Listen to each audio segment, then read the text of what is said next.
La France a une nouvelle première ministre, Elisabeth Borne, direction tout de suite Matignon, où effectivement celui qu'on a envoyé, Florent Raudot, suit tout cela depuis un petit moment.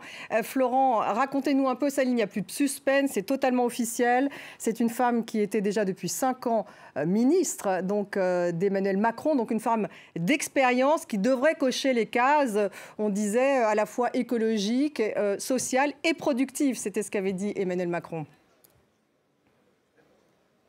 Absolument, ce sont exactement les mots employés ces derniers jours par les conseillers de l'Élysée. Elisabeth Borne coche toutes les cases puisque c'est une femme étiquetée à gauche qui ne fait pas peur à la droite.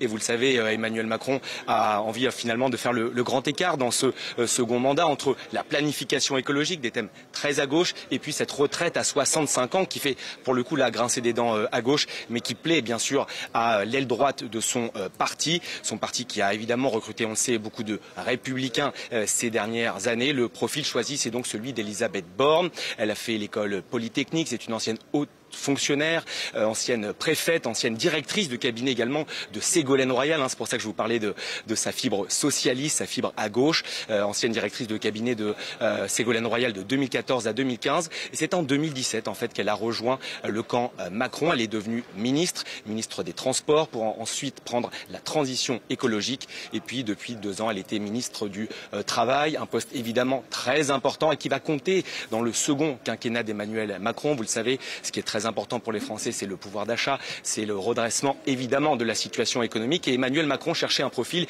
qui était capable de parler aux syndicats. Elisabeth Borne a dirigé la RATP, donc elle a beaucoup d'expérience avec les syndicats. C'est pour ça en fait qu'Emmanuel Macron l'installe aujourd'hui à l'Élysée. Alors c'est un sondage intéressant. En mai, Elisabeth Borne ne bénéficiait que de 19% de cote de popularité parmi les Français. C'est donc un profil qui ne devrait pas faire de l'ombre à Emmanuel Macron. Ça vous rappelle peut-être le profil de Jean Castex. C'est évidemment un élément important à prendre en compte pour Emmanuel Macron, sachant que les législatives arrivent le 12 juin très vite et que selon le résultat de ces législatives, bien sûr, le gouvernement pourrait tomber. Voilà Elisabeth Borne qui devrait arriver d'un instant à l'autre ici, rue de Varennes, devant l'hôtel de Matignon. On a pu apercevoir le personnel de l'hôtel de Matignon qui est entré il y a quelques minutes. Voilà, tous les journalistes sont ici et puis on attend bien sûr la voiture de la nouvelle première ministre.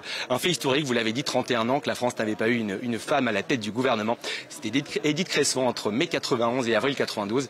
Une expérience qui s'était très mal finie pour elle. Vous restez avec nous bien sûr.